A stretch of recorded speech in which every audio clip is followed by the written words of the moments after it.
So let's get this straight. The disgraced former president Donald Trump will be on California's March 5th presidential primary ballot, despite calls from officials to disqualify him because of the January 6th insurrection. But at the same time, the Colorado Supreme Court has decided in a 4-3 ruling to disqualify Trump from the state's primary ballot there. So you've got the Colorado Republican Party appealing that ruling to the U.S. Supreme Court, which may be the final decider on the issue. The Supreme Court, of course, which is stacked with far-right Christian nationalist conservatives, 3 of which were put in by Donald Trump himself. So they owe Donald Trump a debt of gratitude. And then we have Maine, where the removal of Trump from Maine's presidential ballot, according to Ron DeSantis, opens Pandora's box. The comment by DeSantis was among many from politicians on the right decrying the decision by Maine's Secretary of State to preclude Trump, which the former president's campaign called the attempted theft of an election. Well, Democrats and some legal experts largely praised Maine's decision to remove Trump's name as the correct interpretation of the insurrection clause of the U.S. Constitution. Conversely, and this is where it gets even more confusing, Gavin Newsom, who's the governor of California, is saying that it's better to remove Trump through the ballot box than it is to kind of get involved in any kind of political kind of pre-election affairs. And, I take that point. But here's the bit I don't understand, and here's the bit that frustrates me the most. Donald Trump is on film standing up in front of the U.S. Capitol, effectively encouraging an insurrection, asking people to go to the Capitol and take the country back, and if you don't fight like hell, you're not going to have a country anymore, and I'm going to go with you, and all that stuff. You have him at the center of this scheme to overturn the election by sending a slate of false electors for the vice president to certify in the chamber. So, his fingerprints are all over this.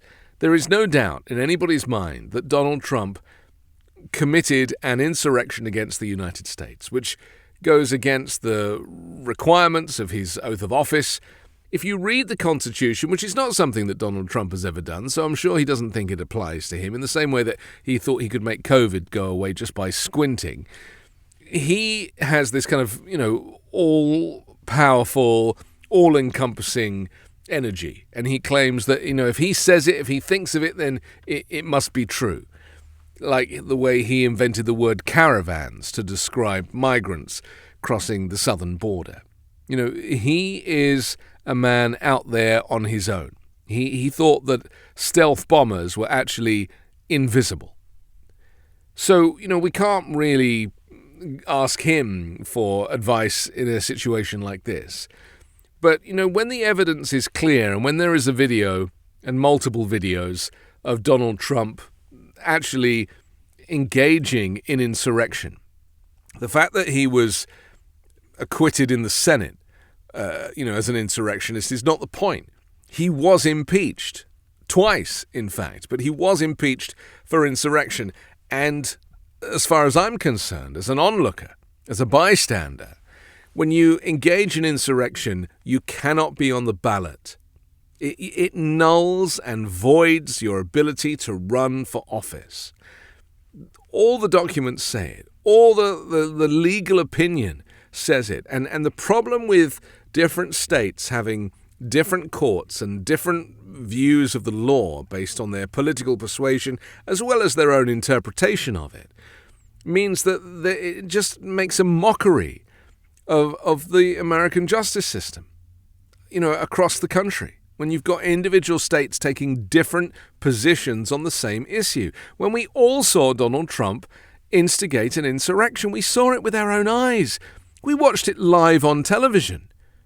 And, he's still doing it, saying that the election was rigged and, he hasn't stopped. It's not like he was like, I think I probably shouldn't be saying this stuff if I want to run again.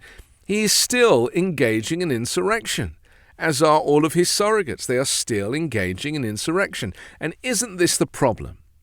That for him to be doing something that is so clear And then for legal people or for, local Supreme Courts to be making different decisions in different jurisdictions, it just really makes a mockery of the whole system. And, the country is not one nation. It is 50 different mini countries.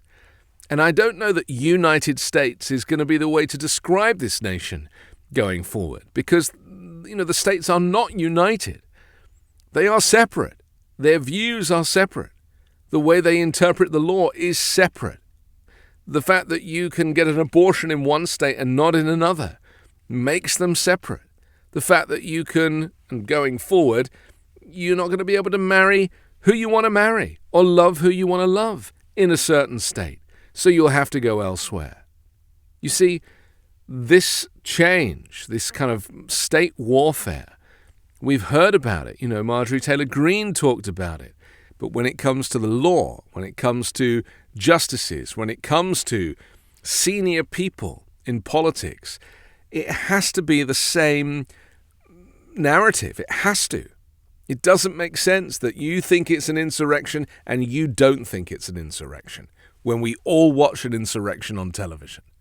It is diluting the strength of the United States on the world stage. It is diluting the strength of the justice system, the system of justice that keeps us safe. So what's it going to be? I guess Gavin Newsom has a point, and that is that maybe the ballot box is the best place to decide who wins and who really loses. I'm Anthony Davis. You can hear me every day on the 5-Minute News Podcast, on Wednesdays co-hosting Uncovered, and on Sunday on The Weekend Show with Midas Touch.